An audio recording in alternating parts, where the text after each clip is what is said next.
guess it's not clear whether that's a problem with the parser generator or just the Rust compiler needs better performance, but both of these can be checked. Sure. Okay, thanks everyone for coming to the talk. So back in my day, if you could show up to your compiler construction class and crank out a parser that parsed factorial in some weird fragment of Java and get that in before the deadline, you were pretty cool. Sam Lasser's here today to tell us that those days are firmly behind us and tell us how he's built out a fully verified LL1 parser generator. So Sam's a third-year PhD student whose primary advisor is Kathleen at Tufts, so no stranger to the company. He's also funded for the entirety of his PhD as a Draper Fellow. So this work was done in collaboration with Chris Cascino and Cody Rube at Draper. So with that, let's welcome Sam. Oh, sorry, and I should also mention that this talk that he'll be presenting is essentially a preview of a talk that he'll be giving at ITP in the early afternoon session at, I believe, sometime around 2:30. But of course, you can check the public schedule tomorrow, which, if you hadn't heard, ITP is in Portland this year, so it's not too hard to get to. So with that. All right, thanks very much, Bill. So, as Bill mentioned, I'm in town for the Interactive Theorem Proving Conference, which is in Portland this year. And Galois is actually one of the sponsors of the conference, so thank you for hosting us here. So I'm going to be presenting joint work that I did with my advisor, Kathleen Fisher, as well as a couple of our collaborators, Chris Casangino and Cody Rue at Draper. And in particular, I'm going to present a tool that we developed for generating verified parsers. In other words, parsers that come with mechanized proofs of their correctness. So there's this question of why anybody would want a parser that comes with a correctness proof, right? People use unverified parsing tools all the time. Well, I think the most important argument is this. Parsers often live on the boundary between the internals of some larger application and the outside world. So for example, it's very common for an application to parse data in some standard serialized format like XML or JSON before passing the results into the internals of the application as the first step in some kind of data processing pipeline. And so this role that they play as kind of gatekeepers means that parsers that contain security vulnerabilities tend to have a negative effect on the overall security of the larger application. And in recent years, there have been several vulnerabilities discovered in parsers that provide some empirical evidence for this idea. So given that verified parsers are a useful thing to have, the next question is, how do we get our hands on them, right? Where did they come from? Well, I'm going to present one particular approach that we used to obtaining verified parsers. And it involves performing what we refer to as full verification of a parser generator. So a parser generator is a tool that takes in a description of some language or format, like a context-free grammar, say, and generates a parser for that language. And by verifying a parser generator, I mean writing a proof showing that every parser that the tool produces is correct with respect to the original grammar, the original input.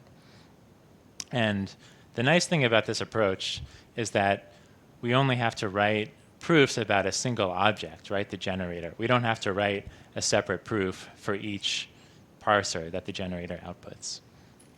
And this isn't the only approach to producing correct parsers, it turns out. It's also possible to verify an individual parser by hand. So for example, you can implement a JSON parser and then write a manual correctness proof for it. The problem with that is that if the language specification changes or your application starts accepting input in some other format, then you have to update that correctness proof to be compatible with the new spec.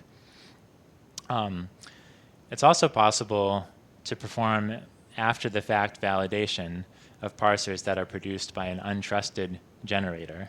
So some of the work that's most closely related to ours uses this approach. And this is another fairly simple, elegant approach to getting correctness guarantees for a wide variety of parsers as opposed to a single one. It also seems to require a little bit less work up front than our approach does.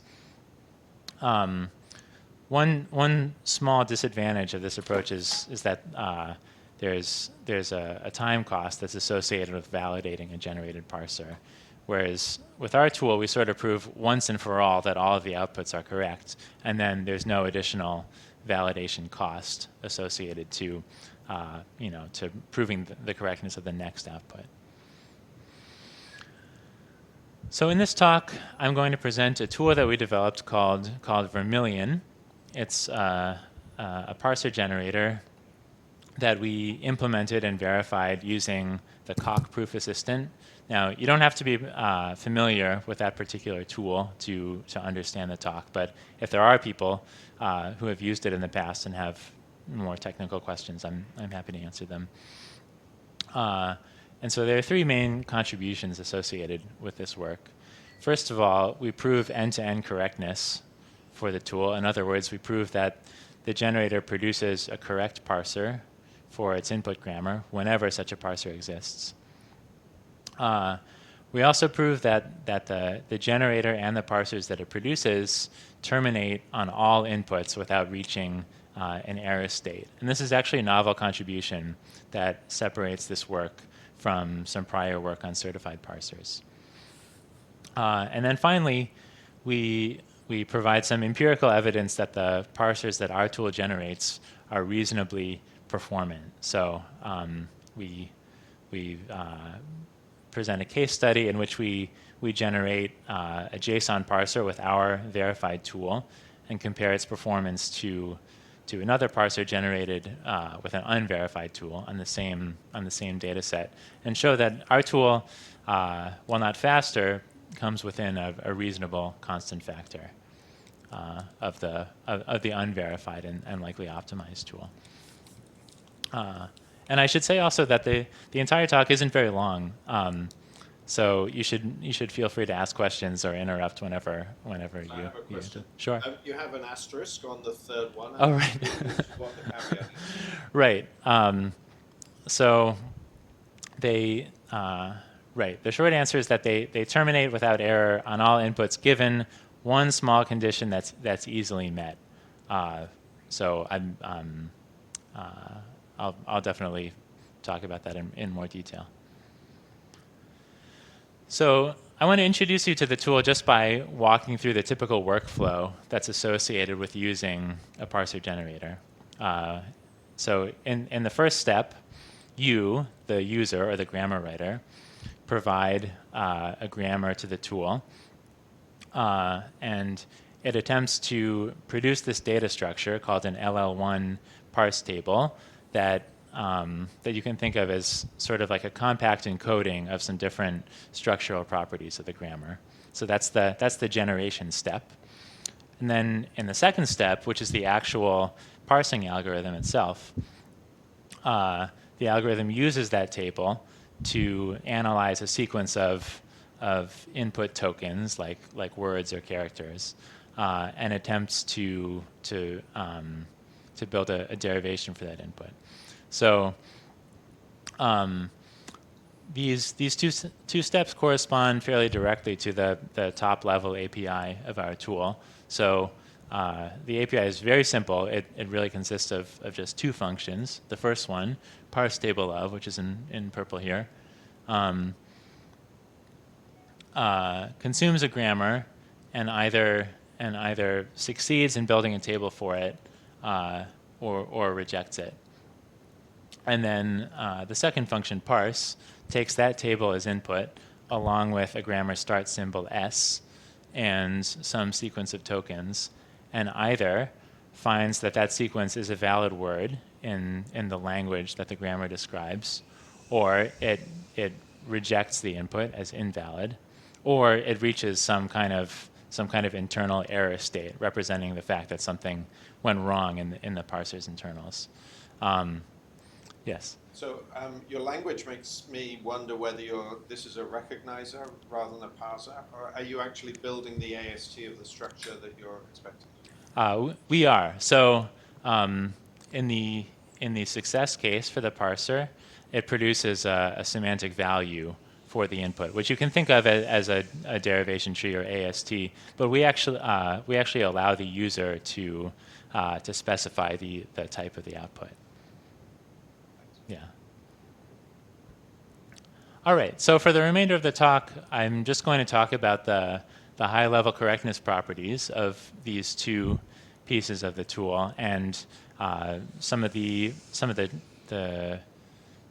aspects of them that make verification a challenging problem, and some interesting aspects of the correctness proofs. Starting with parse table of, which is the function that performs generation.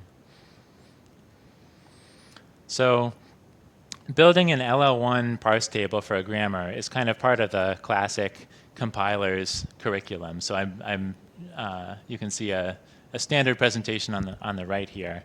And the main idea is to perform several different data flow analyses over the grammar in order to build up these three different sets that are called nullable, first, and follow that capture different syntactic properties of the grammar. And I just want to point out two aspects of this algorithm that make it interesting from a verification standpoint. First of all, you can see that the pseudocode is actually for an algorithm that performs all three different data flow analyses essentially in parallel, right? So it's computing all three sets at once. And second of all, the main body of the algorithm is this big loop that repeats until all three sets converge. They stop changing. A pattern like that is often very difficult to even implement in a tool like Coq, which requires all functions to be provably terminating, because it's not immediately obvious what the termination argument even is, or whether it does terminate on every possible input. So to address these two problems, first of all, we figure that it's actually possible to conduct these three analyses sequentially rather than in parallel, because there are some dependencies between them. And second of all, we were able to define terminating implementations of each one by coming up with by identifying a decreasing measure for each one, and then proving that every iteration of the analysis basically decreases that measure.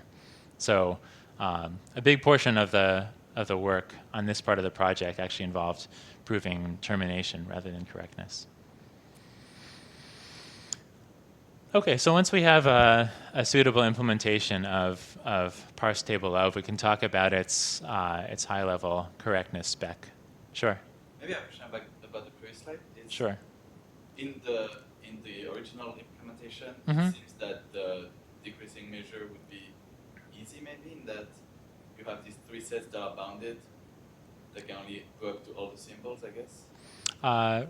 Right. So they're each one has a progressively more complicated. So, my question is, when you turn the analysis into a sequential analysis, are you actually making the well-founded argument harder for yourself because of that transformation? Oh, I don't think we make it any more difficult, because say in the second analysis that we implement and prove, we're able to sort of assume the correctness of the output of the first one. Yeah, and so that simplifies things a little bit. Okay, so getting back to the generator's correctness spec, the main correctness theorem that we want to prove is that the generator, when applied to some grammar G, produces a correct LL1 parse table for that grammar whenever such a table exists. So let's talk about about the notion of correctness here in a more concrete way, and I'll show an example that that illustrates this notion of what it means for a table to be correct. So let's suppose that we have a grammar for that represents the syntactic structure of numeric expressions A and Boolean expressions B.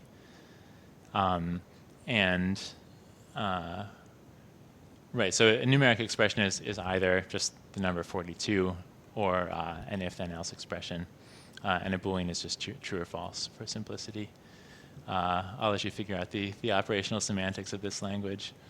And then suppose we want to show that the sequence, if true, then 42, else 42, is a syntactically valid numeric expression in this language.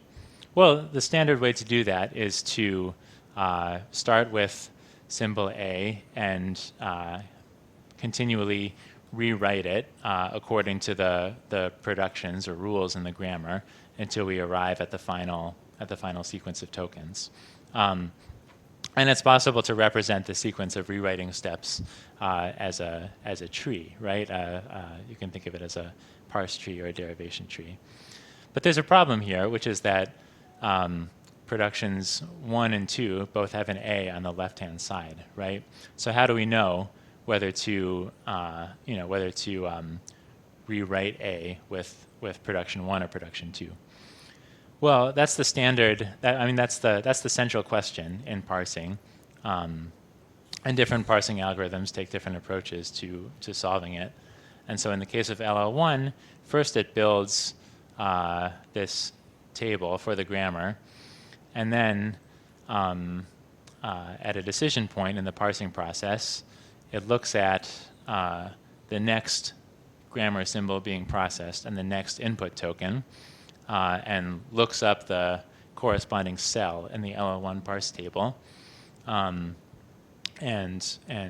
performs the next rewrite with whatever production it finds there.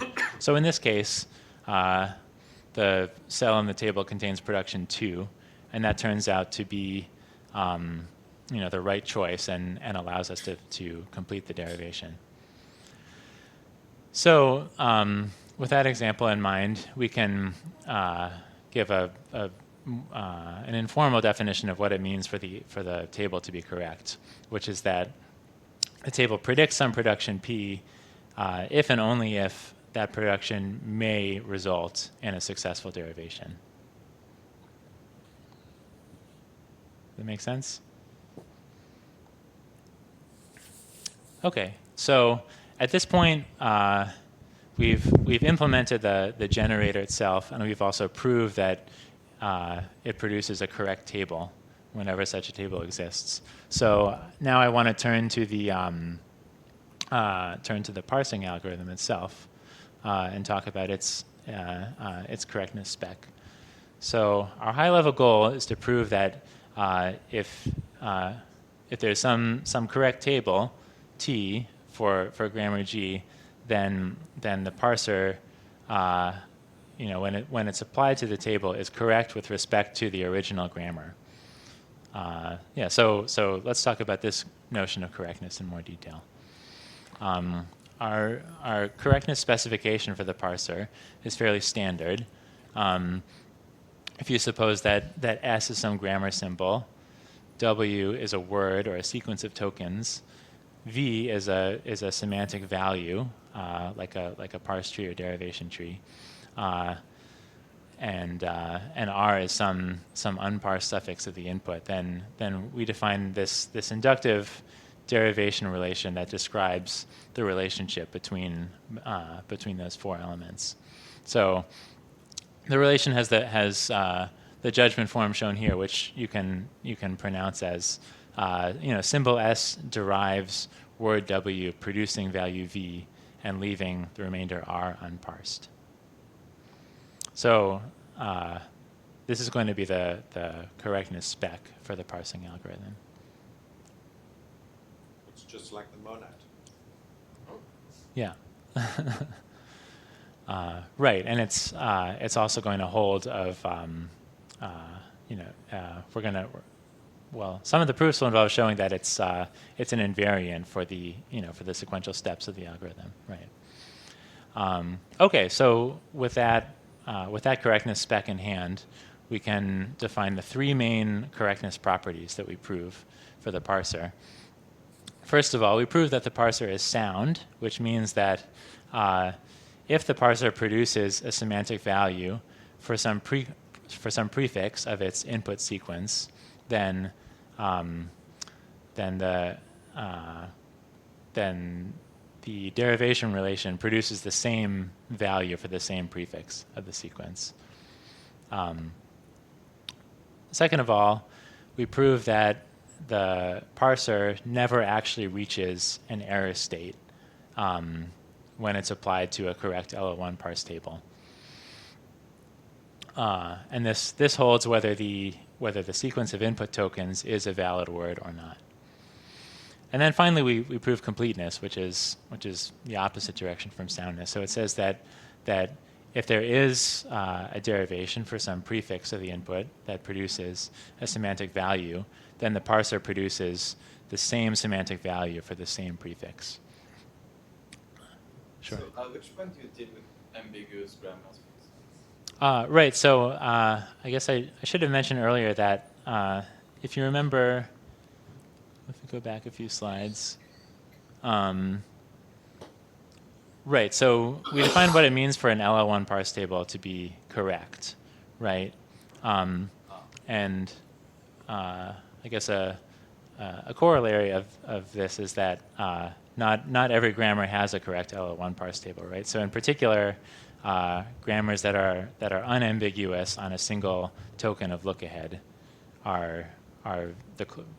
those constitute the class of grammars that are compatible with this algorithm, right? So you can actually prove that whenever such a table exists for a grammar, then the grammar is unambiguous, right? Is the table unique? What's that? Is the table unique? Oh, well, unique in what sense? Are you- Well, there'd be multiple tables that you can find. Yeah. Right. So I mean, this is sort of a subtle point in the development itself because we in the development we represent parse tables as finite maps in which you can think of keys as being row column pairs and values as being production right hand sides, right? And the Coq finite map library that we use to represent these tables actually only defines equality on these tables extensionally, right? Because two tables that contain the same, entries conceptually can have different underlying representations. But there's a single table up to that kind of extensional equality. Does that help? I think so, yeah. Okay.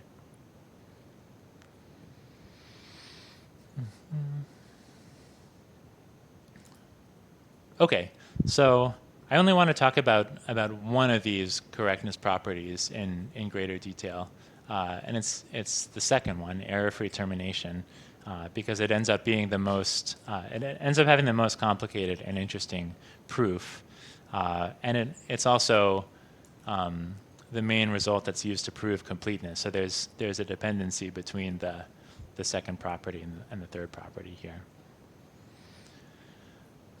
Okay, so at this point or earlier in the talk, you might have been wondering if the parser never reaches an error state, then why include that error state in the implementation at all?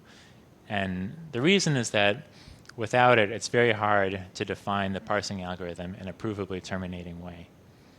And the reason why is that the LO1 algorithm is a top-down algorithm, meaning that you can think of it as constructing the parse tree starting from the root rather than with the leaves.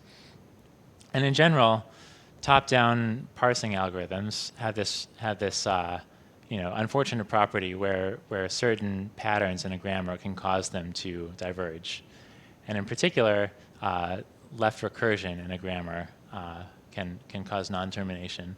So left recursion is when there's a path in the grammar from some grammar symbol back to the same symbol that doesn't lead to any input tokens being consumed.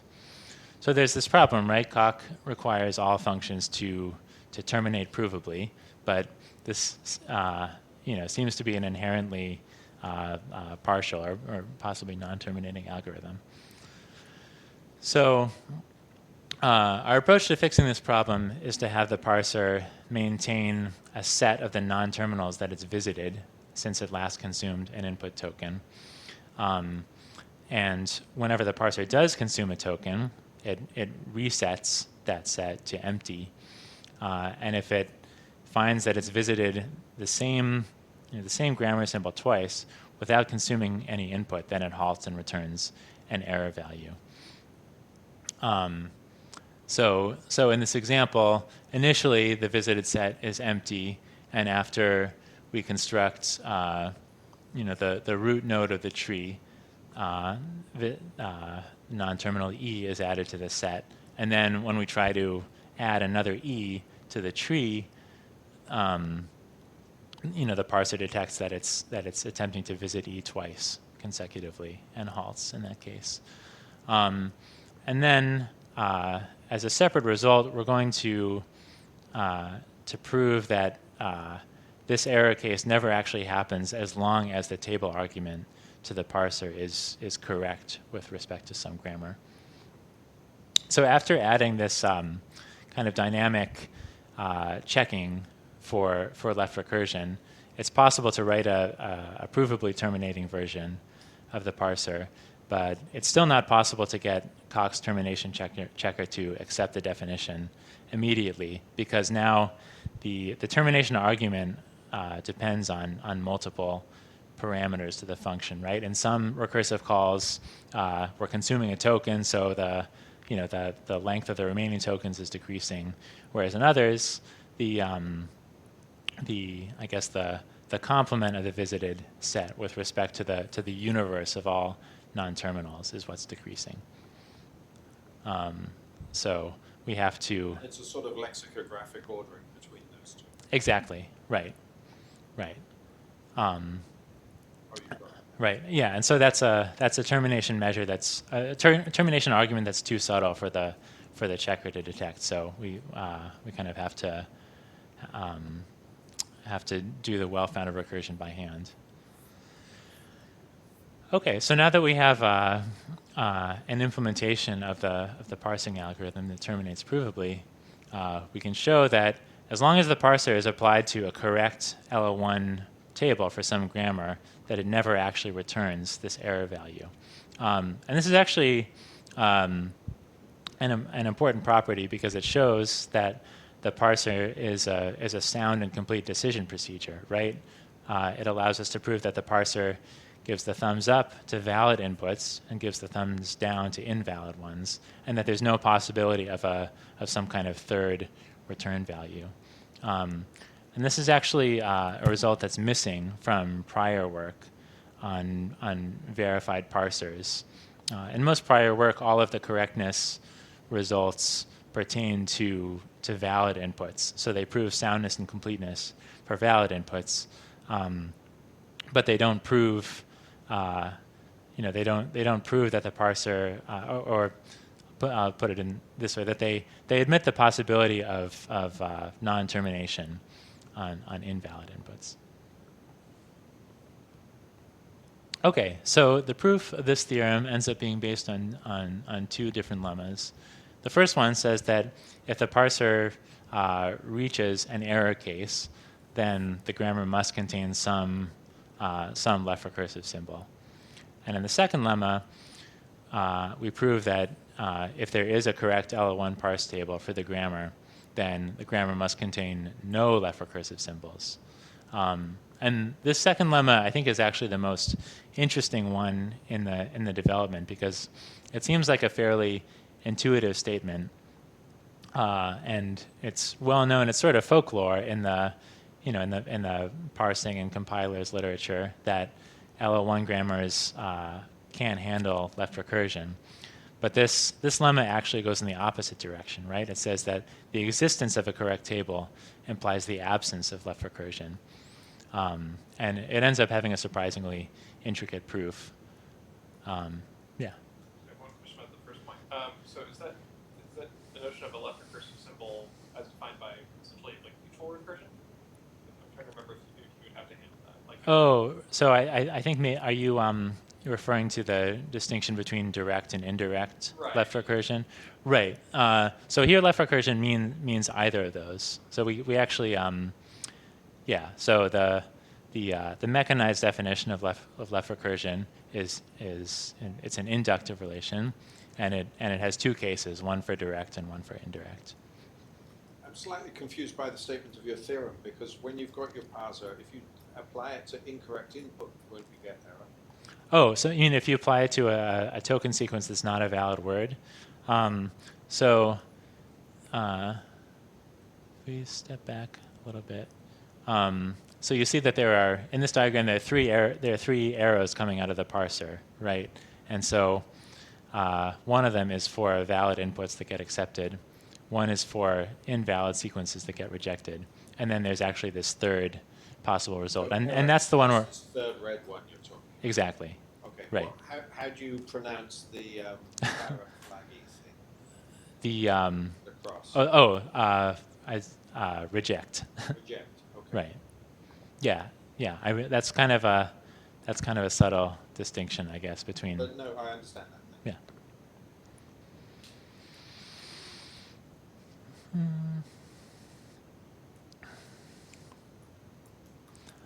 All right. So to evaluate the performance of our tool, we performed this little experiment in which we extracted the source code of the parser generator to OCaml, and then we used it to generate a parser for the JSON format. And then we compared that parser's performance to a second JSON parser that we generated using Menhir, which is a popular OCaml parser generator.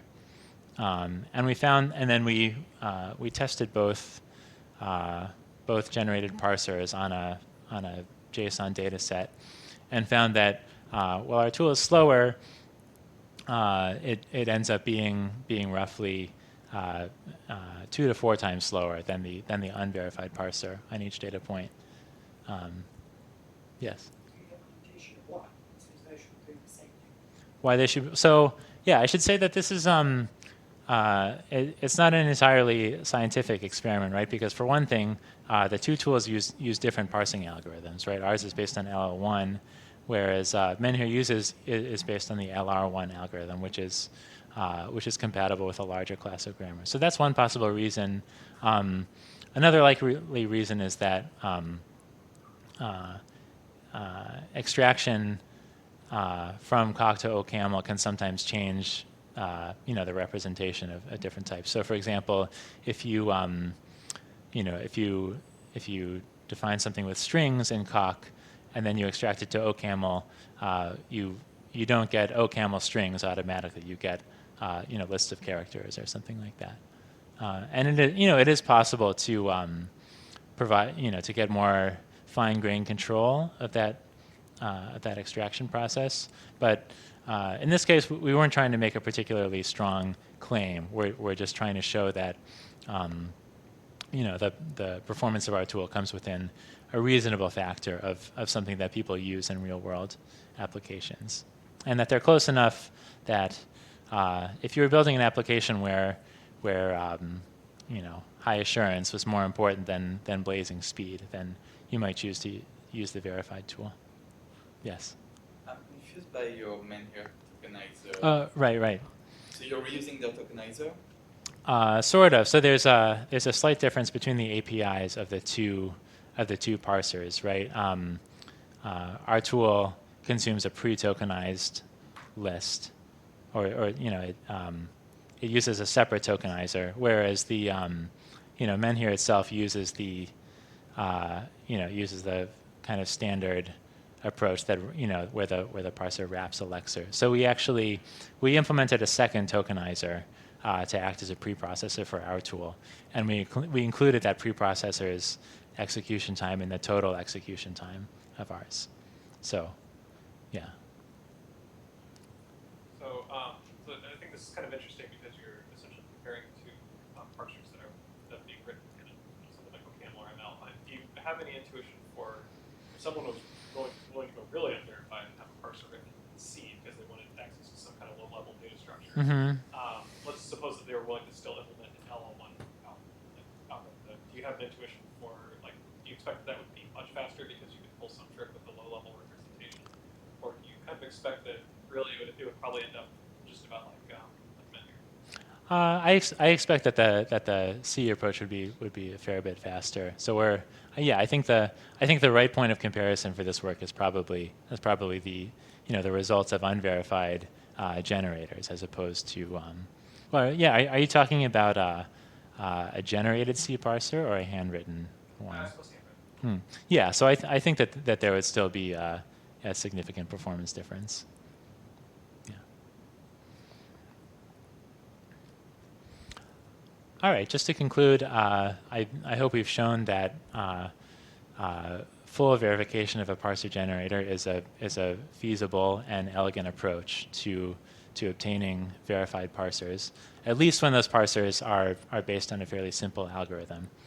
I hope I've also shown that there's this very close link between proving termination of parsers and parser generators and proving their overall correctness, and that a sizable portion of the work ends up being termination related rather than proving the correctness properties. But on the other hand, proving termination sort of gets you a long way to the correctness properties themselves.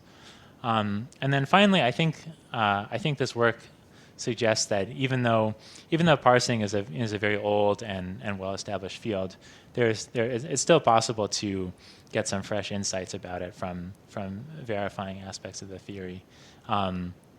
So one example is the proof about proof showing that that a correct table implies no left recursion in the grammar, and some of the refactoring of the classic algorithms as they're typically presented in order to get certified versions. So that's it. Thanks very much for listening, and happy to take more questions.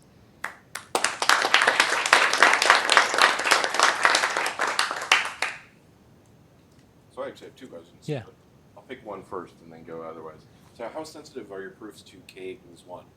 So if I want to do it in LL3 verified parser generator, for example. Yeah, that's an interesting question. So I think there's there's this notion of strong LLK versus LLK, right? I think the term strong very generally refers to not having to keep track of any of the parsing decisions you've already made in order to make the next decision. And by default, every LL1 parser is also a strong. Every LL1 grammar is also a strong LL1 grammar, but that's not the case for k larger than 1. So, I think that it wouldn't be a huge leap to generalize this work to k greater than 1.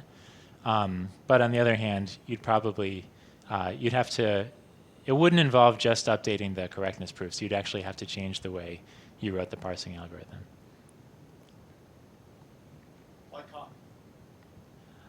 Doesn't have to say Isabel or something based on classical logic. Well, that's a good question. I mean, it's the tool I'm most familiar with, and I think that sure, it definitely would have been possible to do the same work in a different interactive theorem prover. I think that one small argument for doing it in Coq is that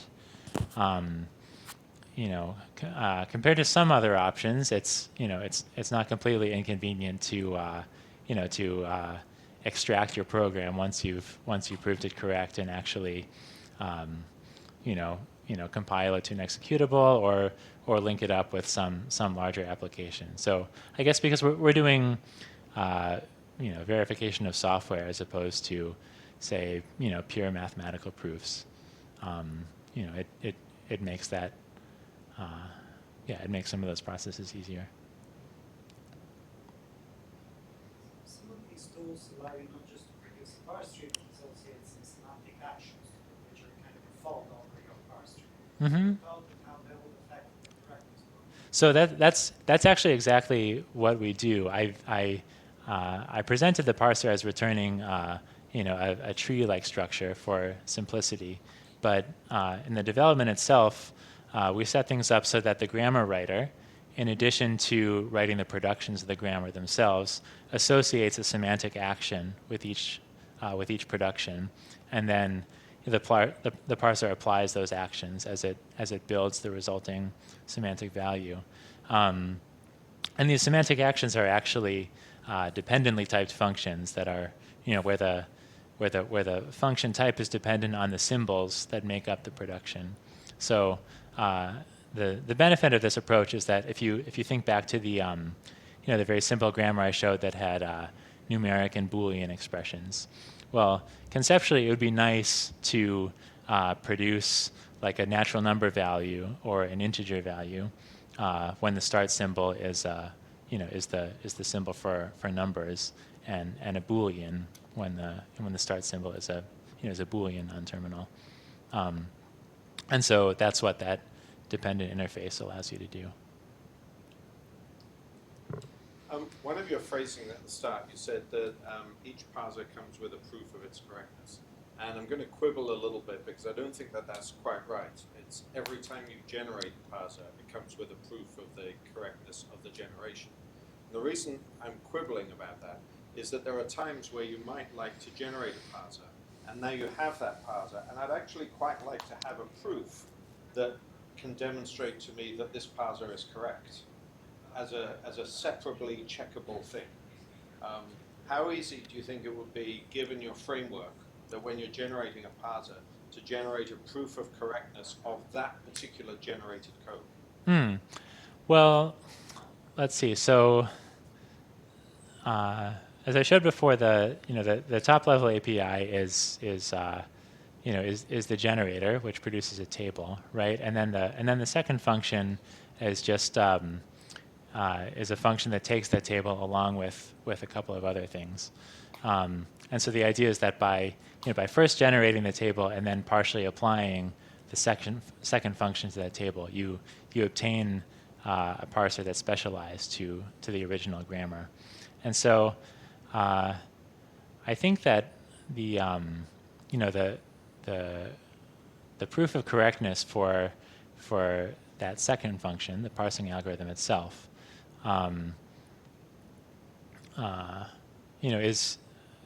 is a proof for that, for that parameterized function. I think that. Well, but Yeah. let me come to the end point again, which is that I'd love to have a piece of code, like here's my OCaml, or maybe even Rust or something that I've got out of this, and I'd like to have some sort of proof that I can now just run through some proof checker that just says, does this code, is it guaranteed to parse this particular grammar? Independent of how I got that code.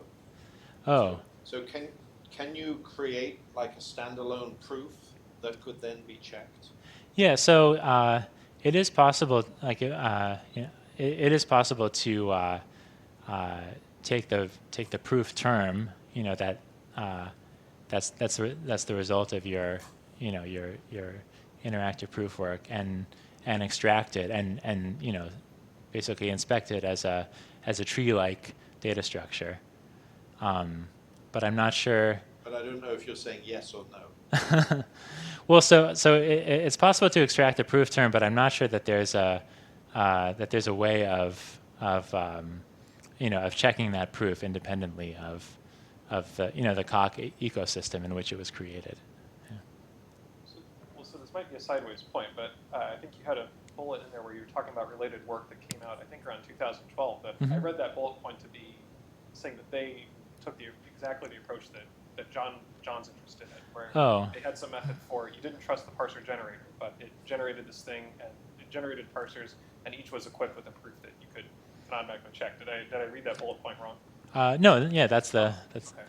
the right reading. And Coq does that in some of its passes. It's not, the passes themselves aren't verified, but they create and then do a proof of equivalence. Right. So that paper actually Oh, okay. describes the comp-cert. Yeah. With So a, it's that kind of thing, because sometimes you want to I mean, I think it's really cool that you've got this Verify generator so that you know it's always going to succeed. You know, 2 thumbs up for that. But one of the things that I'd love to have out of it is not just the code, but an independently checkable, you know, maybe using Coq to check it, that this code actually does the parsing job. Just, can I ask, Interest- just to clarify that, so I understand what John's asking. Are you asking that the extracted code could then be checked? Yes. So if we extracted this to Rust, That's then right. that code itself Oh. would be verified directly. I see. Right. So, yeah, I mean, there's, I guess there's a danger that extraction doesn't preserve whatever correctness properties you've proved about the original version, right? And so,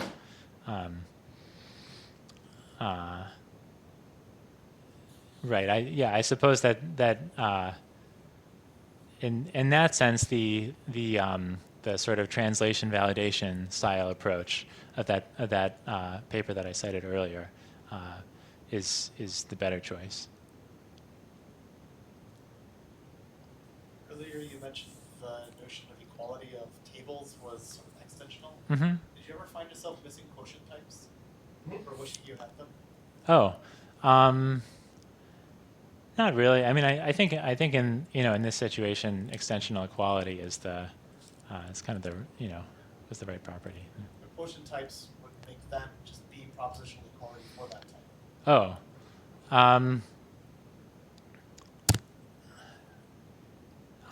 well, I don't think the fact that we were dealing with extensional equality made any of the proofs more complicated. So. So you said you operate over streams of tokens. Is the switch to operating over streams of bytes or streams of bits purely mechanical, or is that actually hard for some reason? Oh, well, in the development, the type of a token is a parameter that the user provides. So you could make it whatever you want. Ah, cool. Yeah. Totally possible. So set we had this semantic rules. So we had your typical expression example. Let's say that left recursion, Mhm. right evaluator for expressions, or expressions are evaluated while parsing. Uh-huh. Okay. Let's say I want to use uint32s to actually int32 or whatever. Can I fail in the semantic production if the number was about to overflow? Or would I just overflow the number when I Right. So it sounds like you're talking about doing some kind of semantic validation of the value that you're building up, right? Or yeah, I guess another example that people are interested in is something like there are conventions about the ways in which some formats are used that are not part of the specifications themselves, right? So, for example, some applications might expect the keys in a JSON object to be unique, right? Or to have no duplicate keys, but that's not actually part of the grammar. So, there's this question of whether you can sort of validate the intermediate versions of the structure you're building. That's something that we're interested in doing as future work. I suppose, at the moment, if you wanted something like that, the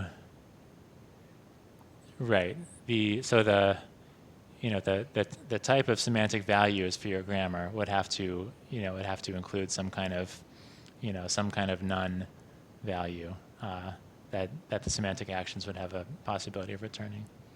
Yeah. So you could do it, but it might involve some complicated grammar engineering. If you look at a parsing framework like PADS, that's obviously departs from LL1 in various ways. Do you think that that kind of framework you could do similar kinds of techniques and get something verified out for that? Or are there showstoppers there? So yeah, I don't think there are any major obstacles, and in fact, one of the reasons why Kathleen and I decided to start with this work, with verifying this particular algorithm, is that in general, top-down parsing algorithms make it much easier to deal with data dependencies, right? So you can parse some portion of the input and then make decisions downstream based on the value that you've already produced. Whereas with a bottom-up algorithm, it's much more difficult to do that because you're not really starting to build up your semantic value at the beginning of the input stream. But you'd have to dramatically shift your table. You couldn't necessarily use a table-driven structure, or would you, if you were doing paths? Right. So that aspect would probably not be the same. I mean, I wonder if it. Right. It's been a little while. I think that PADS has sort of a more combinator-like user interface, right? I think there would be some non-trivial work you'd have to Yeah. do to impose that restriction that enabled a table-driven approach. Right. Yeah.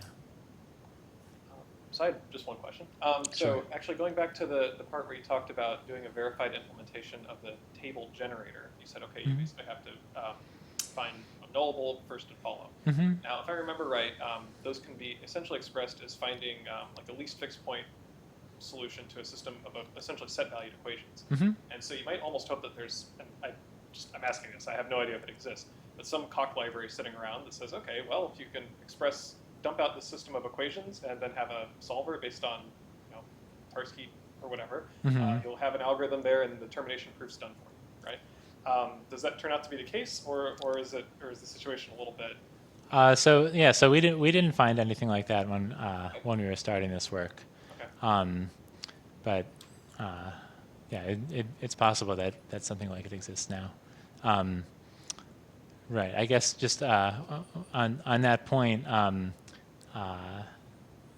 there's kind of a classic optimization of these data flow analyses, right, where you use a kind of a work list based algorithm to try to minimize the number of total passes over the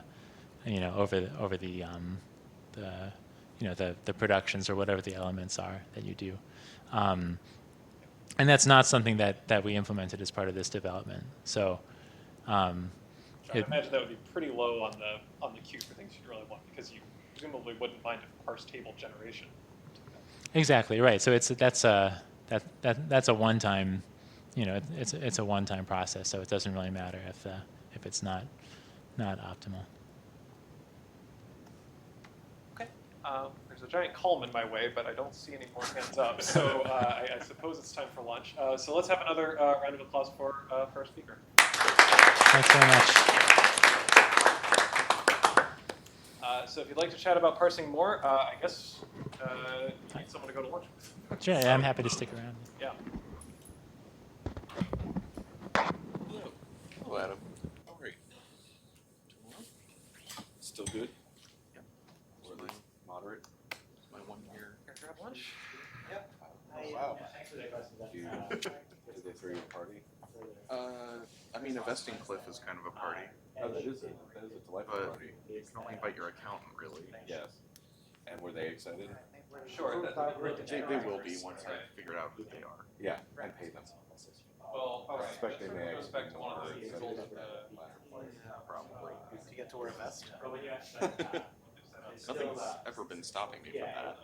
Even when I guess except for the fact that Getty has not made one. If we wanted to say that the only way to output parsers is magical parser generator algorithm based on derivatives, it's a pretty tempting case, because we would just sort of, it would be, it's a good point. we don't like Getty it is at the that one with point. like the No one's allowed to touch that. make all the menswear So, I books. mean, I think there's also